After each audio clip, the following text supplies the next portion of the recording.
We're very happy to be back here at the Rappler News Center. And now we have two sociologists who are joining us. This should be interesting conversation because we want to know what's going on in the mind of the Filipino. We have Nicole Curato, who together with Patricia Evangelista wrote a series of articles for Rappler on the imagined president, and Jayeel Cornelio, also a sociologist. Am I correct? Yes, I am a sociologist. Well, we have two young sociologists who can tell us what's in the minds of people. I'm more curious about the millennials. People always talk about the millennials. Are you a millennial? Well, technically we are. Yes, the cutoff is 1982, thereabouts. Yes, so I was born 83, so technically I am. But Jayeel and I are both critical of the term millennial. Yes. Primarily because it refers to a very particular segment of the population. Usually it's not just the age or the generation, but it talks about the generation which has a lot of opportunities, people who cannot commit to a particular job or a particular interest. So it's a very, how do you say it? It's a very particular cultural... Yes, mobile. Yeah, there's also very mobile mobility. Is it a derisive term? It's not necessarily a derisive term because some people would even say the millennials are creative, they're the ones who are very imaginative and innovative. But our criticism I personally have with the term millennial is it kind of forgets that there's also this huge segment of this generation who lack opportunities, who are not mobile. Or if they are mobile, for example, if they become OFWs, it's not because of plurality of opportunities, but it's because of the lack of opportunities. So when we think of the millennial in the Philippines, I think what comes to mind are people on Facebook who are very active, people in the creative industry. But if it's a generational thing, millennials are also nail salon workers. These are also people who have no jobs, who's never had any permanent job. These are the people who suffer from endo. This is a generation who's had a family member who has to work overseas. And this is the generation where the OFW family has been so normal. So there's this class distinction here as well. So Still, with the term millennials, you still have a class conflict here. Precisely. So I think we just have to be a bit more cautious when we use the term millennial because it, in a way, obscures the reality of this generation of young Filipinos. But Jayeel, but they have used this term Yes, they have. to describe this new voting bloc or this Exactly. new group of young people who are making a difference in our society. I think it's a mistake to categorize them as such because it treats them as a monolithic entity. If I may add to what Nicole just said, the term millennial is a very Western concept. For our viewers to easily understand this, normally it refers to that particular demographic that could eat, pray, and love. You know, they could travel the world and Find just themselves. Go to Bali for Well, Nicole go to is Bali a for a perfect month. millennial in that sense. I'm so stressed. I have to yes. find myself. Exactly, and I'm certainly not the millennial that Nicole. Which part of millennial are you? Oh, the older one certainly. Well, because there are two ways to approach this. Yes.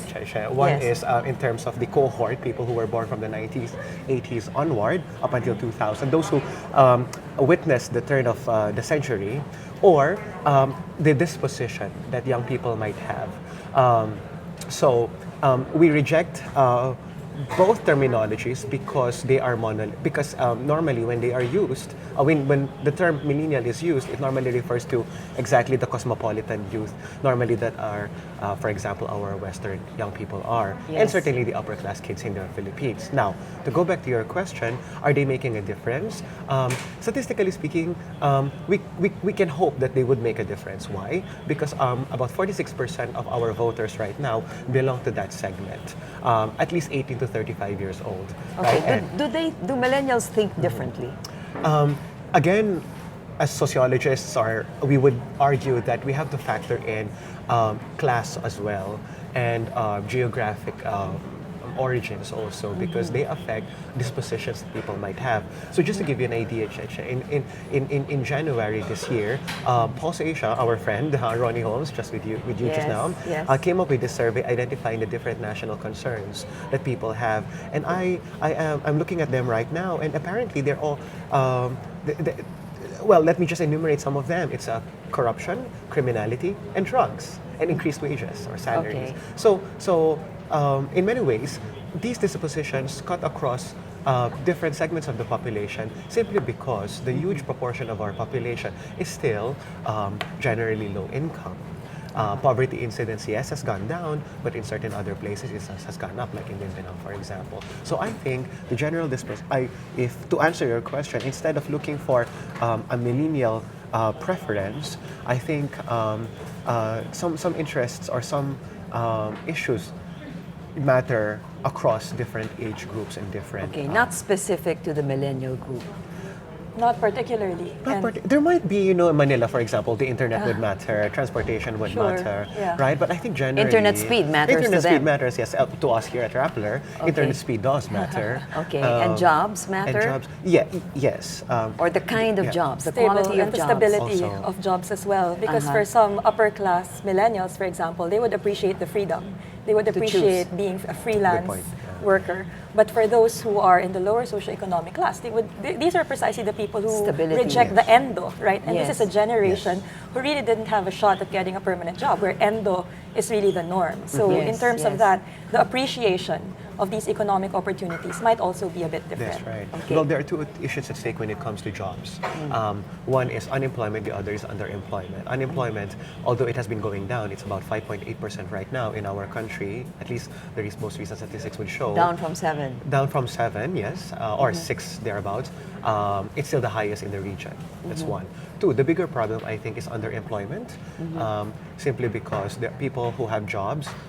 We're about at about 19% in terms of underemployment, and what does that mean?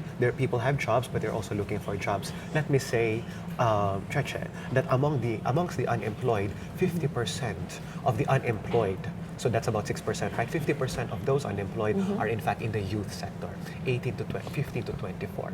What is that? The Yes. most employable and the most active. Before point. we proceed, Yes. and while we cull the mine your minds about Yeah. how the Filipino thinks, let's go to Paige Oxignola from our social media section here at Rappler. Paige, what is happening in social media? Hello, Chacha. Today, just a few minutes ago, we found John Oliver trending on Twitter. Right now, it currently has just over 1,143 tweets. We checked it out, and for those who aren't aware of who John Oliver is the host of a popular TV show, The Last Week Tonight, where they discuss current events, offer political analysis, and it's usually very funny, very humorous. So a lot of his videos go viral very quickly. Recently, they discussed Donald Trump, and then they trended a hashtag make Trump again, something like that. We currently have a clip of his latest video, where he discusses candidate Roddy Duterte. It's just a quick 3-minute video, and it's going viral on social media right now. Let's take a look. Rorschach test. I see an upside-down feather and my father's disappointment. Their presidential election takes place tomorrow, and the current frontrunner is Rodrigo Duterte, and he is a colourful character, to say the least. Rodrigo Duterte is far from your average politician. His off-the-cuff remarks are legendary. At this mass wedding, Duterte offers himself as a gift to the young brides. I don't have money to give, but I could give your wives something else. And this is for the wives only. Men, I'm sorry, but you don't get anything because I'm not a queer. Wow! That kind of homophobia during a wedding usually only happens when the father of the bride has 6 whiskey sours and decides to tell everyone what he really thinks about Cam and Mitchell on Modern Family. Not a fan. Not a fan. And that's just the tip of the iceberg. Duterte routinely kisses his female supporters, once called the Pope a son of a bitch, all of which has earned him a reputation as the Trump of the East, a title previously held by a burnt wonton covered in scarecrow pubes.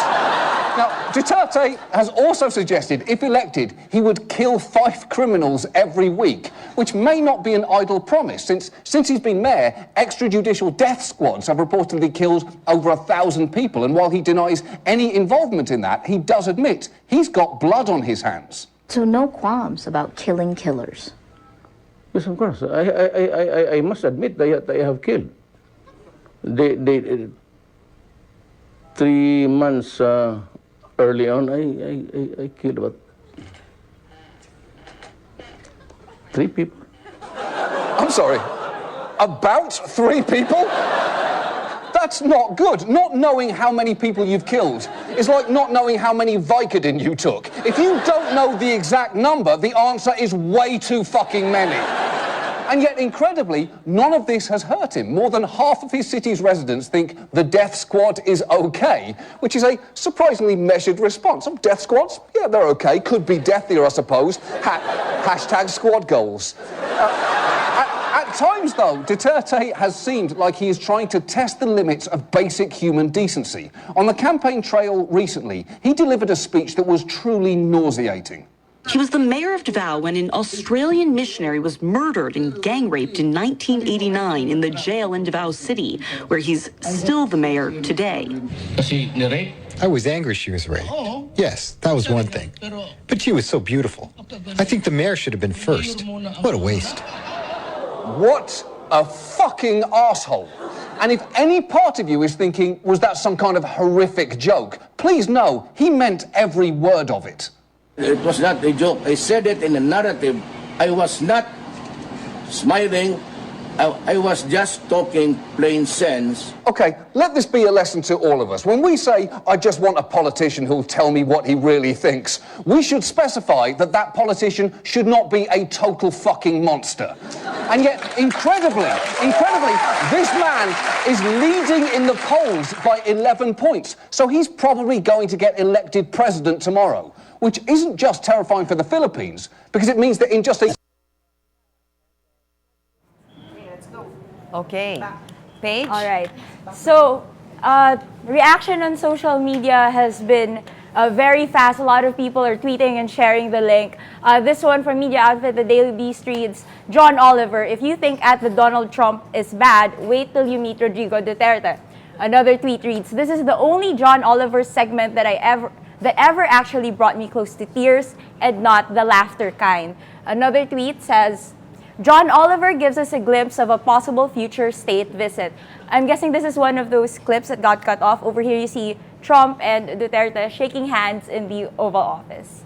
And another tweet from Mara supporter Carlos Saldran says, John Oliver, biased, you still have time to change your vote. So there's lots of other tweets, but we'll get to them later. Thank you, Paige. All Thank you right. very much for that very interesting but quite serious take on Rodrigo Duterte. I don't know who will be the last person laughing, but I'm curious to find out from you about Duterte. How did he start out relatively unknown to the general public, except for those in Davao, to an 11-point lead where he is today? How Right. did that happen? I think when he officially declared his candidacy, my initial impression was, all right, that's interesting. It's going to fizzle out. But obviously, I was wrong. My prediction was wrong. And I think Jayeel and I had a Why series... did you think it was going to fizzle out? Just because it's a novelty. It's something that, people will... It's a fad or it's something refreshing. But, when the debates happen, when the actual campaign happens, we all know this man doesn't have a machinery. I didn't expect that there will be a huge grassroots movement that will support him. And Jayeel and I had a lot of speaking engagements in different universities throughout the season. And I think one of the most moving speaking engagements we had together was when we went to Mindanao State University in Marawi. And these are very young girls wearing hijabs, conservative Muslims, who actually support Rodrigo Duterte. And to me, that's really shocking of everything that he said.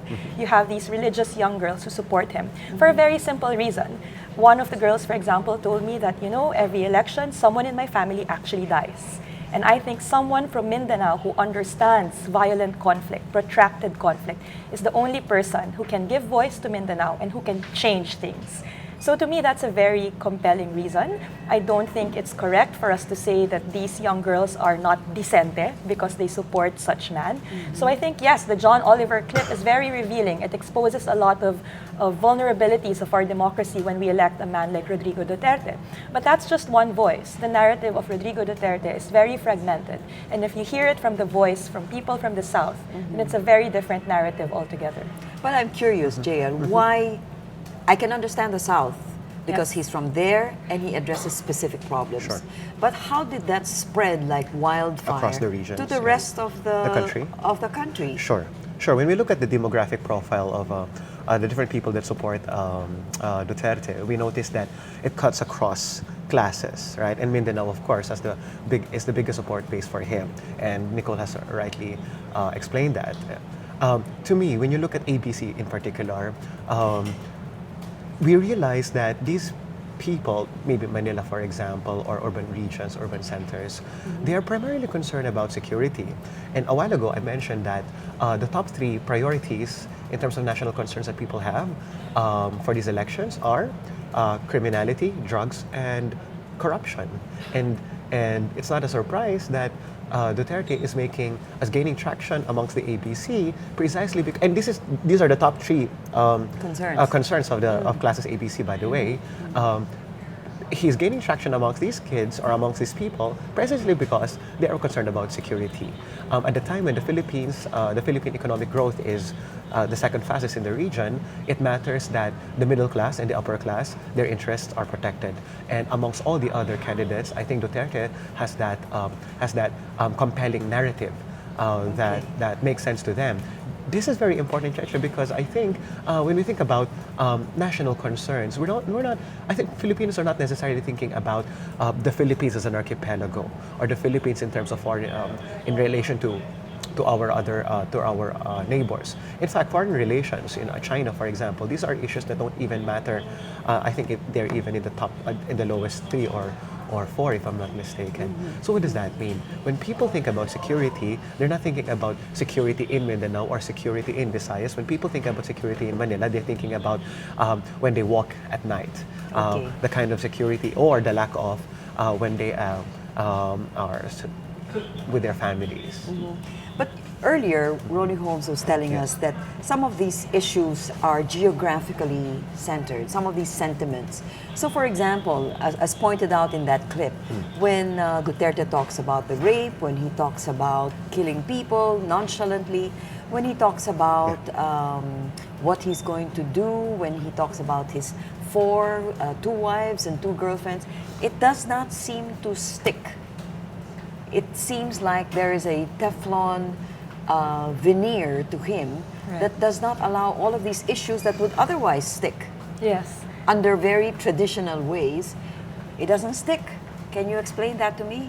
I think part of it is because from the very beginning, he's already admitted these so-called weaknesses or character flaws and presented a stronger narrative that in spite of all these flaws, I have something else to offer.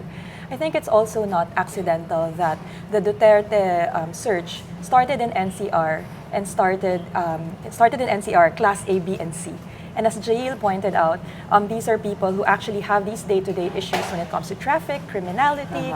And from Class E, especially when we did our field work in slum communities in Tacloban, we rarely found a Duterte supporter here, primarily because these are the people who were probably where the criminals that Duterte is supposed to kill fled to. Precisely, or this is where they live. It could be their neighbors. But you know, the Binay narrative also spoke about, look at Makati, it is my example, it's a success story. Right. It's the same narrative as look at Davao, it is my success story. I think what's different about Davao is that it has this peace and order paradise that is kind of the weakness of living in NCR. Makati is a good model to showcase a potential welfare state that can happen in the Philippines. Davao presents a different narrative. So in a way, it's the mystique or the myth of Davao that really provided the empirical support for Mayor Duterte's claims. And what's different about Davao is that it's the Davaoenos themselves who perpetuate and support that narrative. They support their mayor.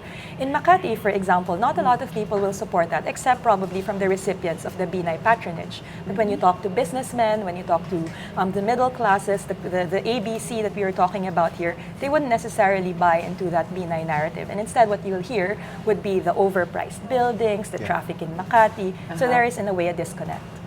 Okay. You want to add anything? Yes, I do. Yes. When I see Duterte, I characterize him as an authentic figure simply because of his ordinariness.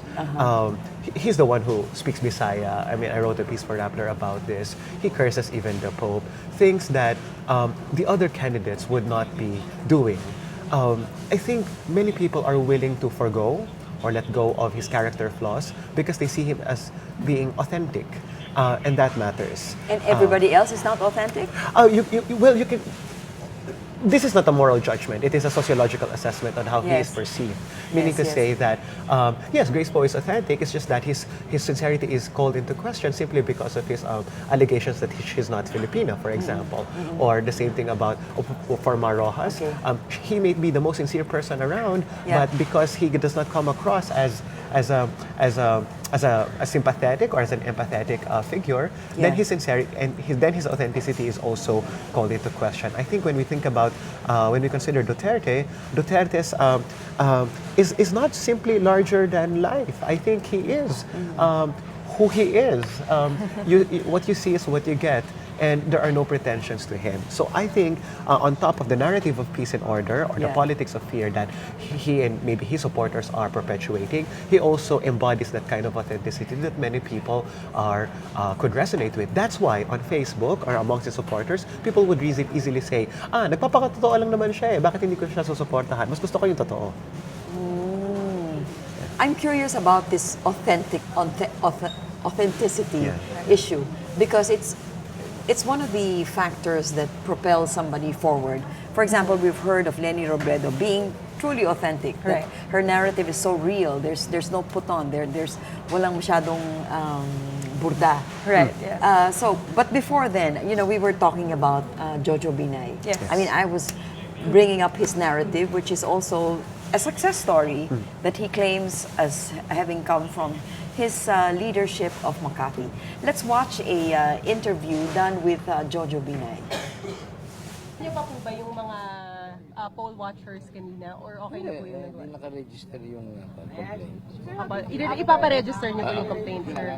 Hindi, gagawin naman yun. Okay na po. Meron silang, I think, may instruction yan. Any and all complaints. BP, kumusta po ang tulog nyo? Nakatulog ba kayo? Naalala kita eh, hindi nakatulog. Seriously, maganda naman po. Serious, lagi naman. You're at peace and you're optimistic. Siguro I can share to you, that's yung what I had experienced na madali kang makatulog, sound sleep. Mag-inhale kayo ng 10 beses. Sabi nila, yoga daw yun eh. Pero I wouldn't. Pero talagang totoo. Sir, how do you plan to spend the rest of the day? Habang nag-aabang ng resulta, ano pong gagawin niyo? We'll be monitoring what is happening. Sir, from where po? From where? Secret. Tama kami, sir. Tama. Next question, please. Nakahanda na po victory speech niyo? Nakahanda na po victory speech niyo? Kagabi, nihanda ko na yung victory speech namin kasi dahil sa ang tingin ko talagang sa palagay ko katulad ng nakita ninyo, mga nakasama ko sa pag-ikot-ikot, talagang mananalo tayo. Sir, ano po na una yung gagawin, sir, after yung madikit? Ang unang-una kong gagawin, pagkahiwalay natin, tatapusin ko na yung aking morning prayers. Message to voters. Tapos, kain tayo sa bahay namin. Message to voters sa boboto ngayon? Pakisabi lang ho ninyo dun sa mga boboto. Kasi ako nga, nagulat ako kahapon na ako. Yung pala, alas 6 ang butukan. Sir, Alas 6? sir, kung kayong tatanungin, sigurado na kayo ng panalo. May kaunti po ba kahit bahid lang ng agam-agam na baka hindi yung gusto ninyo ang mangyari? Yung agam-agam ko, sana hindi totoo na magkakaroon ng massive cheating.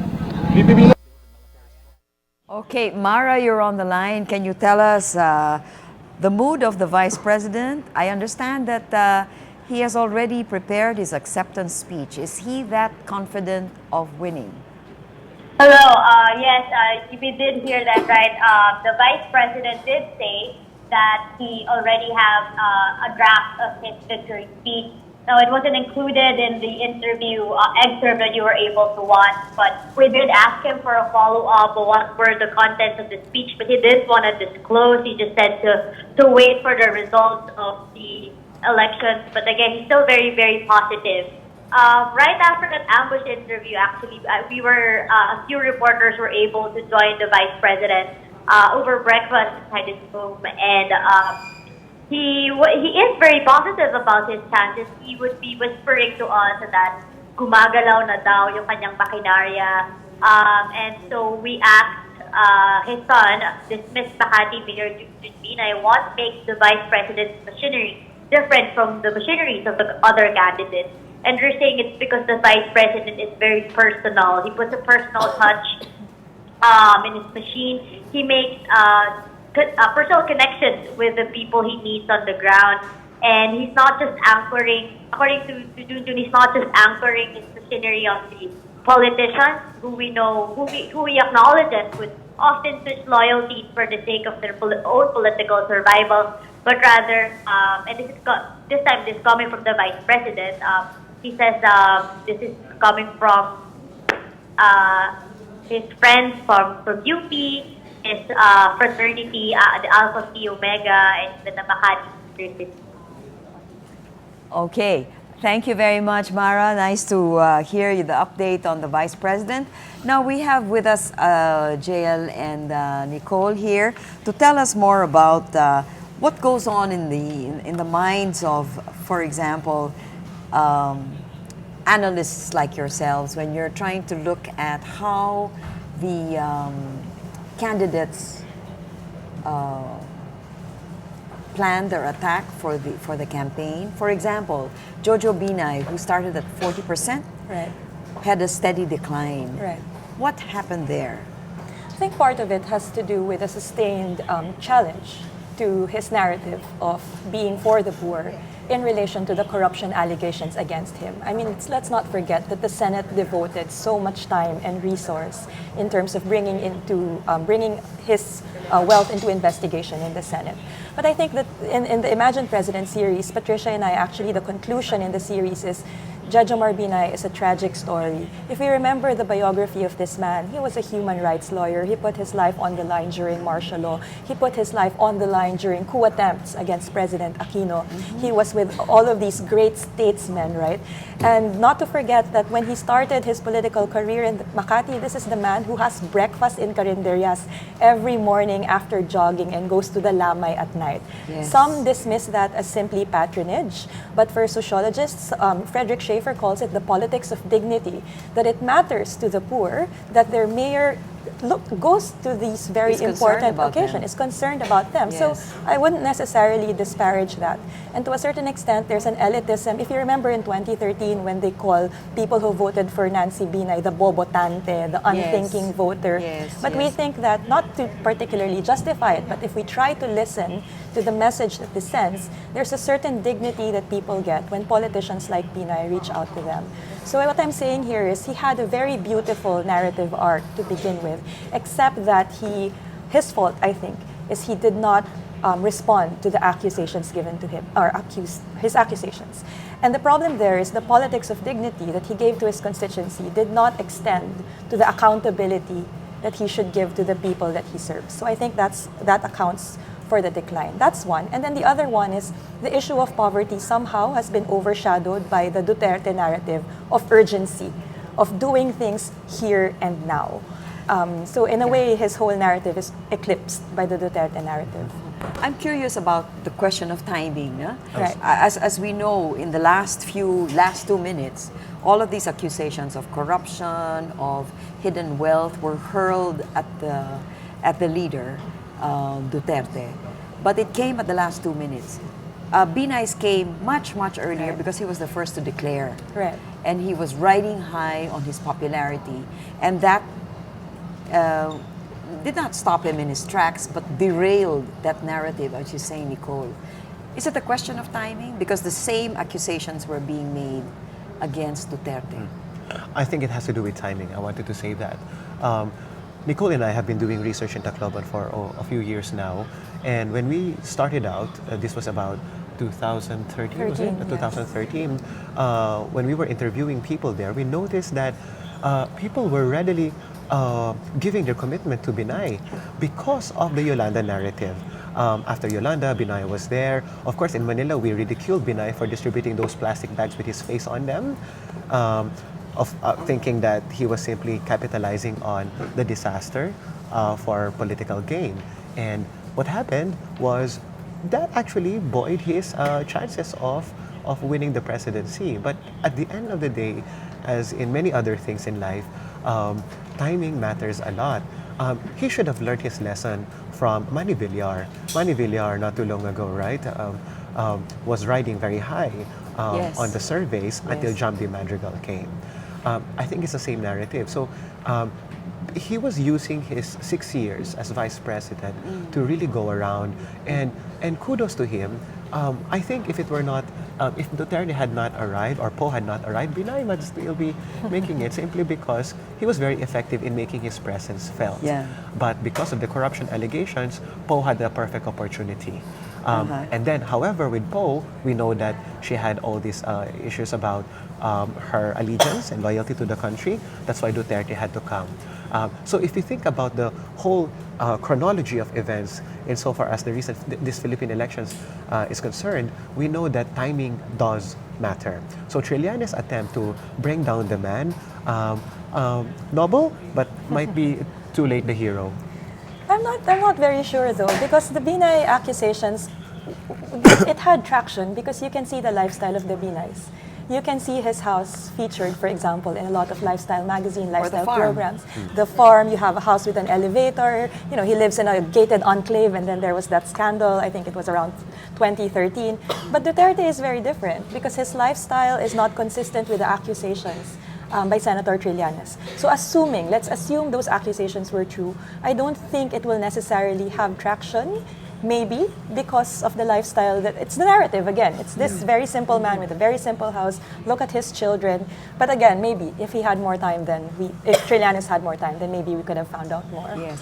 Well, Jayeel, and we have with us, joining us is Camille Elemia, right?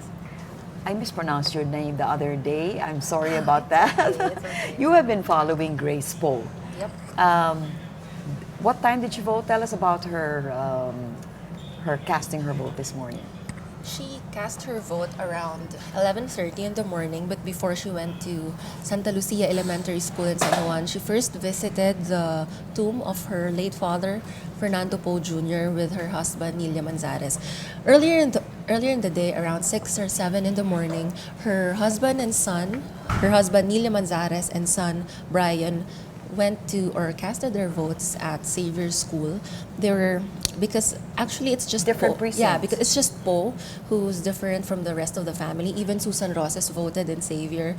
I think the problem there was Poe used the address in Wilson, and Wilson is just near the Santa Lucia Elementary School. As for Susan Roses and the Limanzareses, they registered using their house in Green Hills. So that's the main reason why they voted in different precincts. So today when Poe voted, it was just a tiny room, and she earlier said that it's the media that made it difficult for her to vote. But once inside... Was she swarmed by media? Yeah, she was swarmed by the media, and even the supporters inside, even the voters as well.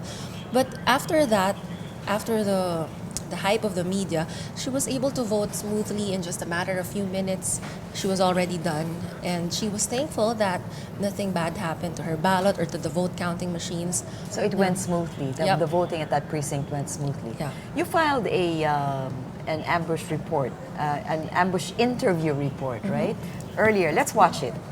Baba po yung microphone. Yan. Umupo ka na! Yan, umupo yan. Okay. Okay na. Lagi na. Ako'y masaya, nakaboto na sa ating mga kababayan na kasama natin dito. Maraming salamat po sa inyong pagboto ngayong araw, kung sino man ang iboboto ninyo.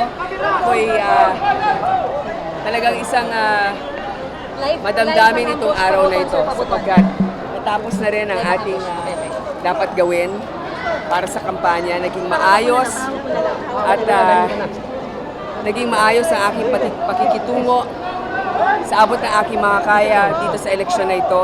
At para sa akin, inaalay ko ito sa Diyos, sa aking ama at sa ating mga kababayan. Mama, ano masasabi mo sa sinasabing maaaring may dayaan? Because ang PPCRB mismo ang nagsabi na may mga BCMs na nandoon sa Novo Hotel sa Cubao. What can you say about that? Yun ang nakakatakot sapagkat yun nga narinig ko mga balita. Kailangan talaga mapuntahan yan agad para maimbestigahan. Maraming salamat sa PPCRB sa kanilang pagbabantay. Sa ating mga kababayan, nangyari po yan noong 2004 kung saan ang ibang mga balota ay nakatago sa isang hotel. Ang mga nasa likod ng mga ganyang operasyon ay mga batikan na operators. Huwag po natin payagan na maulit yung ganyan. Kamusta yung preparations niyo, ma'am, before elections? You want to know, syempre, yung human side. Kamusta kayo kahapon, nagkatagabi? Ay kahapon po, araw ng mga nanay. Kumain lang po kami na magkakasalo sa bahay. Tapos nung gabi po, syempre dumaan na naman ako ng Quiapo. Humiling talaga ng tulong ng Diyos. At tapos dumaan ako sa nanay ko, nagkwentuhan kami hanggang inumaga na kaming dalawa. Puno ng samot-saring reaksyon. Magkasama kami ng nanay ko, merong konting sentimental, maraming tawa, maraming gano'n naman talaga mga babae pag nagsasama sa How was your experience in voting? Kahapon, medyo may konting kaba kasi parang ito yung kaunahan-nahang pagkakataon na siyempre ngayon lang ako tumakbo bilang Pangulo. Katulad din noon, 2013, may konting kaba bago yung eleksyon. Pero ngayon, mapayapa, katulad rin ng sinabi ko sa inyo ng mga nakarang araw at masaya. How was your experience in voting, ma'am? Kayo naman ang nagpahirap na po. Maayos dito sa San Juan. Ilang minuto lamang, kaya nga tinaon ko na magtatanghalian sapagkat alam ko naman yung timing, usually yung mga tao pag manananghalian na mas nababawasan ng konti. Masikip syempre dahil ang paaralan, maliit ang mga silid-aralan. Pero okay naman, at ako'y nagpapasalamat, walang abirya, hindi sinuka ang aking balota. Ma'am, what are your immediate plans after this? Whether or not it favors you, what are your immediate plans? Gusto ko magsama-sama sa lahat ng mga tumulong sa akin. Pero siguro babawi ako ng tulog ng konti. Ma'am, dati nyo lang yung tumatakbo sa pagkapangulo. Ngayon kayo na? Oo nga. Dahil naman talaga sa kanya ito. Hindi naman ako makikilala ng ating mga kababayan kung hindi dahil sa kanya. Kaya nga hinahandog ko rin ito sa kanya. Pero para sa akin, ang pinakamahalaga nitong kampanya na ito, unang-una nagpakita tayo kung paano maging ano yung ating mga plataforma para makatulong sa ating mga kababayan, lalo na yung mahihirap, mga naapi. Pangalawa, na naging maayos ang ating pagpapatakbo ng ating sarili. Hindi ko winala ang aking sarili at ang aking paninindigan sa kampanyang ito. At pangatlo, sa tingin ko nakita ko na kaya ko rin pala lahat ng mga hamon na ito. How do you plan to unite the country, ma'am? Well, whoever wins, what will be your role? How they should take the results of vote? Sa ating mga kababayan, ang pinakamahalaga ay marinig at mabilang ang ating boses. Kung sino man ang inyong iboboto. Ang pinaka-importante ay galangin natin ang kagustuhan ng nakararami.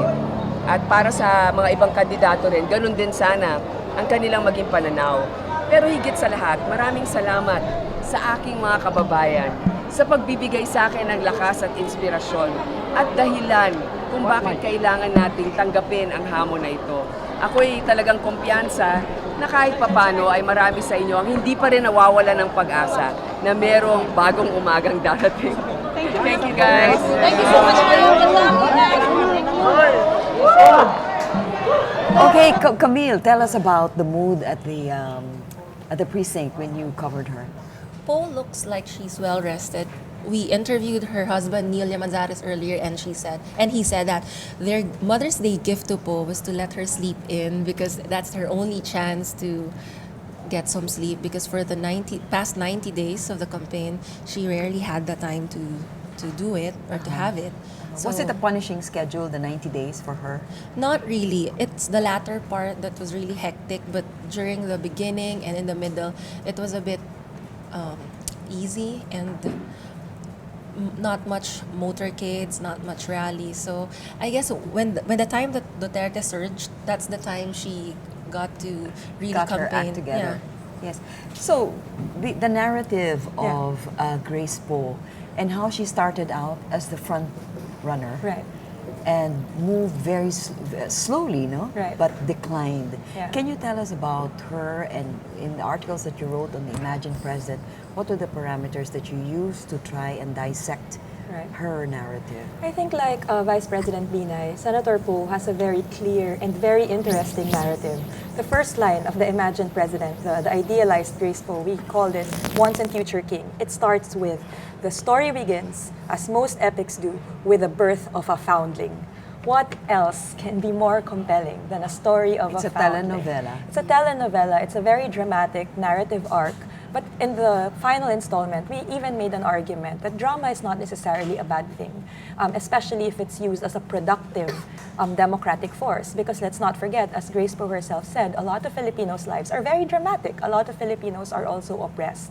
So I think my analysis here is she did give a very compelling and a coherent narrative that people can relate to at the beginning of the campaign. It's just that she wasn't able to snatch the frame of the narrative when Rodrigo Duterte entered the picture. If we analyze the discussions now, we are putting Duterte in conversation with Rojas. Where is Poe in this conversation, right? The only time I think that Poe entered the conversation again was when Mar Rojas said, "Grace, mag-usap tayo." So in a way here, in the beginning, it was Grace Poe was framing that narrative, that I'm the alternative to Binay and Rojas, but my analysis is she's not able to catch up in getting that narrative back once Rodrigo Duterte surged. And that was such a big missed opportunity for her campaign. Okay, Camille, when you were following her campaign, where did you see the changes? You did say when Duterte began to surge, she began to rack up her appearances and her campaign. Did you see a shift in strategy? Did you see a shift in the way she conducted herself? Yes, definitely. After the first survey, wherein Duterte already showed a clear lead ahead of the other candidates, Poe, from poverty, education, she suddenly started to campaign on, to run on the platform of peace and order. That was the immediate reaction after the weekend. Lumabas ng survey. That's it. Peace and order. That she will do it through justice and not through violence.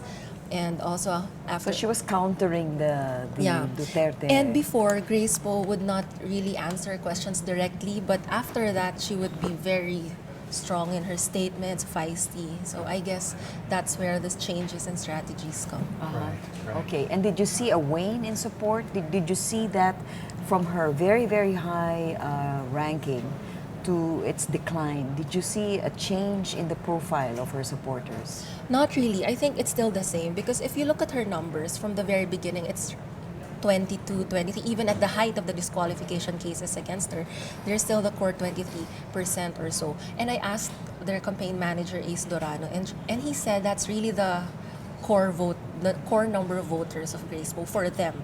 23%, 24%. So going around the country, I didn't see any change in like class or demographics. It's still the same people or same. Well, thank you for joining us, Camille. Thank you very much. She followed Grace Poe, and now you can sleep after this long, not yet, and it's not done until the fat lady sings. Yep. Okay, thank you very much, Camille, and we'll continue with Jayeel and Nicole here when we talk about Grace Poe and her failed narrative. You said she was not able to adjust to the changes that were happening on the ground. Right. And also that, and when we were talking to slum communities in Tacloban as well about their presidential preferences, a lot of them actually said Grace Poe. But if you ask why, they'll say because she's mabait, she has malasakit, compared to the people we talk to who are voting for Binay, they will say it's because he has programs for senior citizens, he has 5 Ps. So it's a very interesting comparison that this is just anecdotal evidence, but for people who support Grace Poe, it's primarily because of her characteristics or virtues as an individual, as a person. So in a way, it's the narrative that she presents about herself. Whereas when you compare it to Binay supporters, they easily associate a policy related to Binay. Okay. So in a way, it kind of is a great rebuttal to the idea that it's just the bobotante. I mean, they can identify a Binay platform, which is not the same for Grace Poe supporters. But I think this is also an indication of where the Grace Poe campaign failed a bit, because we'd have to ask, what is your single defining policy? Okay, I get it. Gobyernong may puso. What does that mean? How does that translate to policy, especially for vulnerable communities? So I think in a way there's a gap there. Okay. But you know, Jayeel, I've always been curious about the personalistic nature of our politics. Everything is based on mabait, maganda, malalapitan, all of these characteristics which are personal. It has nothing to do with policy, as you say. What if you ask about a single distinguishing policy, it has no connection at all. Have we transitioned? You're saying, Nicole is saying that Binay, you can identify certain policies, and Duterte, you can identify exactly where he's at in the spectrum. Grace Poe, you can't specify it, although in the debates, she was very forthright, forthcoming about specific policies. That's right. Why couldn't people associate a policy with her? Well, precisely because people are not looking for specific policies, if I may say that. I am an investigator on Vote of the Poor 2016. It's a study sponsored by the Institute of Philippine Culture at the Ateneo. And we partnered with SWS to run a survey. One question that we asked, or SWS asked for us, was what are the different qualities that you're looking for in a good president and a good candidate? And the top 3 qualities are, and I mentioned this already here also about 2 weeks ago, are concern for the poor, principio, and moral integrity. Where is platform? Where is intelligence? It's not even there. It's in the bottom 3 or bottom 4 if I'm not mistaken. So what does that mean? People are still looking for some empathy, some understanding, and this makes sense in a country where poverty incidence is still very high and there are a lot of transient poor. We have a lot of middle class, but they're actually vulnerable to external shocks, OFWs losing their jobs, for example. So at the end of the day, people are looking for a leader who is not only a technocrat, but also someone who can express their understanding of the conditions on the ground. This is the pitfall of Mar Rojas, if I may say this. Yes, I was going to go to that. Exactly. I have much respect for the man because of his many achievements and his academic achievements as well. It's maybe because I'm a professor, but it doesn't mean that I'm a yellow tard, okay? I've been bashed so many times about this. It's your glasses. It must be my glasses. But it's okay. We're all color-coded somehow. Well, that's I'm colorblind though. But I wanted to say that this is his pitfall. His Mr. Palenque work because this was years and years ago, right? Because this is a man, although he comes from Cubao or Rojas City, is one of us. But now, Daang Matuwid, what does that mean? Does it mean anything for the Taclobanan, for example? In fact, in our research in Tacloban, we know that people are actually very angry about this man because maybe he was there, and yeah, sure, he was there, but his presence was not felt. But Binay was there, and his presence was felt. He gave plastic bags. The same thing for Grace Poe, giving a narrative of love and all that, resonated at the onset. From January to June 2015, her popularity was rising at the same time that Binay's popularity was declining. So meaning to say that Poe was the effective alternative. My argument is that she was the original alternative to Binay. Right? Of course, her popularity declined also along the way because of allegations about her citizenship, and Duterte took advantage of that. May I say something else also? Yes, please. Yes, I wanted to say also that apart from personalities or the character of the individual, people are also looking for, as I spelled out kanina, there are national concerns. There are people that are thinking about a good candidate. I think has to consider both the qualities that people are looking for and the national or the concerns that they have. So kanina I said it's about corruption, criminality, and drugs, and increasing the wages of people, right? Nothing to do here with four piece would be nice, right? Yeah. But it's not there, right? Okay. It's not in the top 4, for example. China is nice, but that's why people like Duterte could make fun of that because it's not even in the picture, right?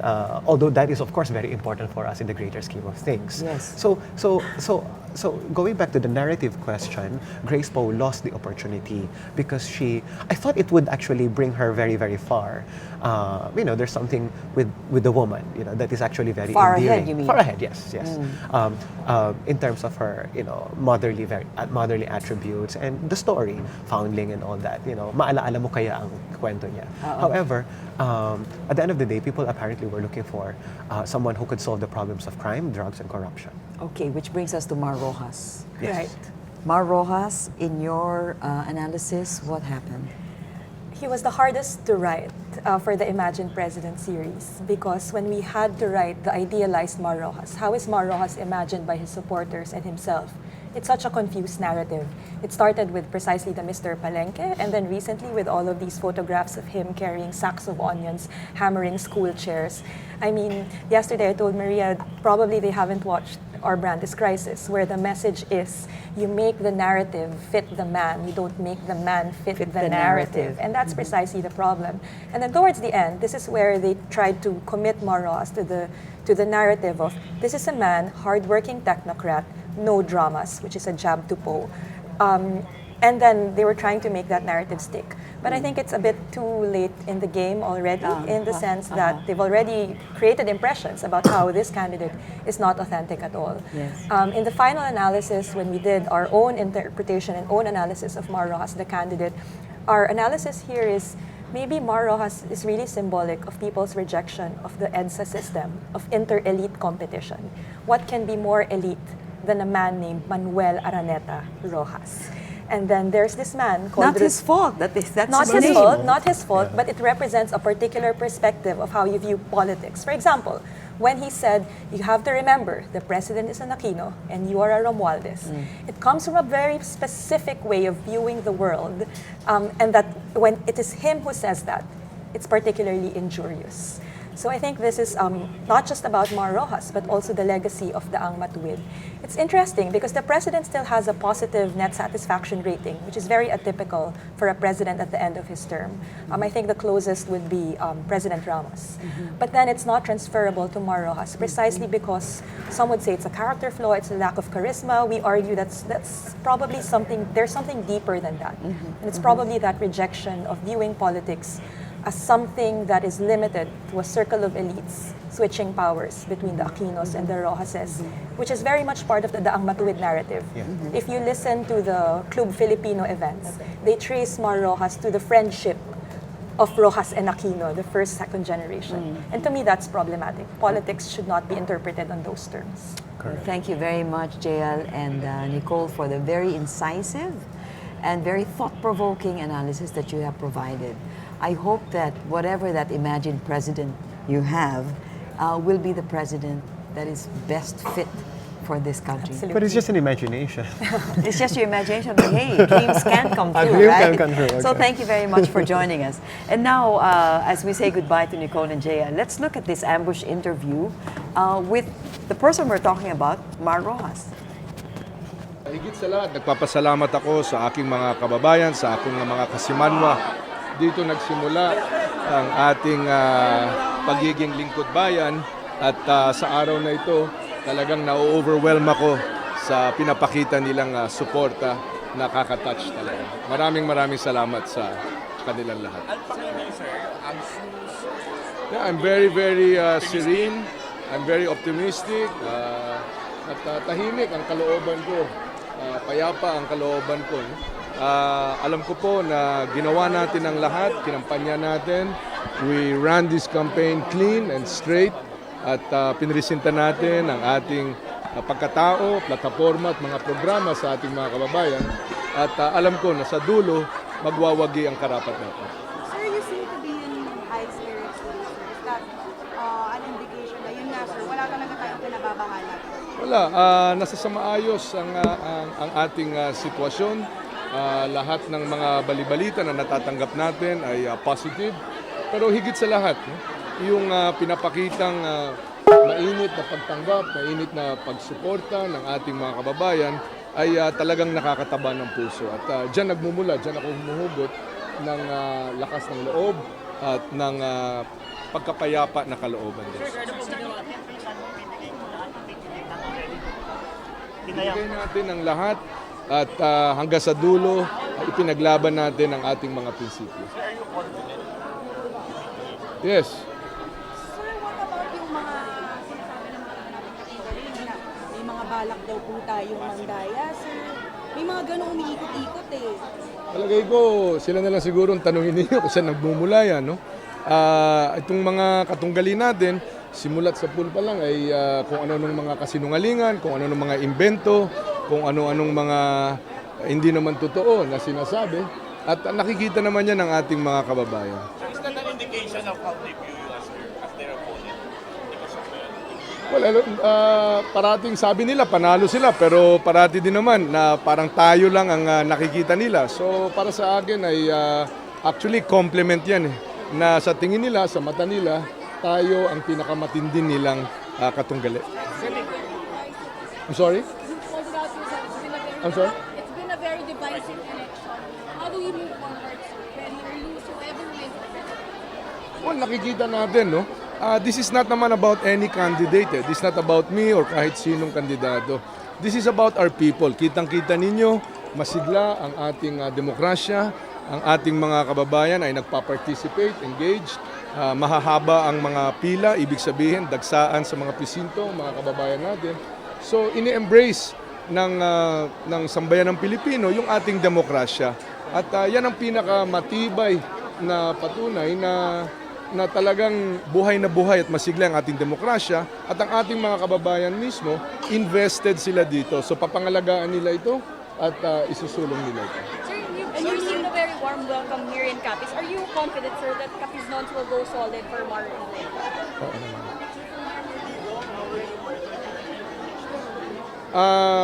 Dito muna tayo, makikihalubilo sa ating mga kababayan. Hindi dito sa presinto, no? Kasi bawal yan.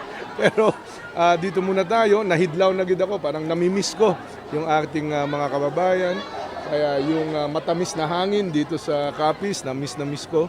So dito muna kami siguro sa may baybayin. Tapos sasamahan ko din si Corina sa kanyang pagboto. This early, may natanggap na pa kayo mga reklamo? Wala pa naman. Yung mga natatanggap nating mga text at impormasyon ay mga nakapagboto na, yung mga nagte-text or maraming tao doon sa kanilang pinagbobotohan. So, yun lang man lang po. Violation ng election law, wala. Ang violation ng election law, kayo rito, hindi kayo botante rito na sa loob ng voting precinct. Sir, overall, are you confident po sa automated election na system natin? Ano? Overall po, confident po ba kayo? Oo naman. Nakikita natin na masigla ang ating demokrasya. Tuwan-tuwa ang ating mga kababayan. Dumating na rin itong araw na ito. At sa totoo lang, isang araw lang ito. No? The hard work begins matapos itong araw na ito. Yung pagsusulong ng ating kaunlaran, ng pagsusulong ng magandang bukas para sa ating mga kababayan. Itong araw na ito, dito nagdi-distill. Dito talaga nakikita yung mga pangarap ng 100 milyong Pilipino.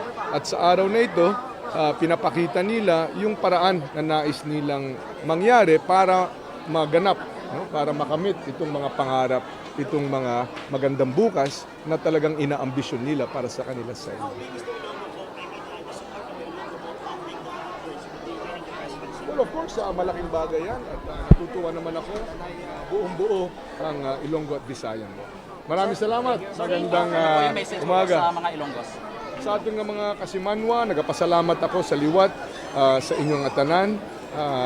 Kabay pa nga ining adlaw nga ini mangin malipayon kag maayo sa inyo tanan. Madamo gid nga salamat sa inyo.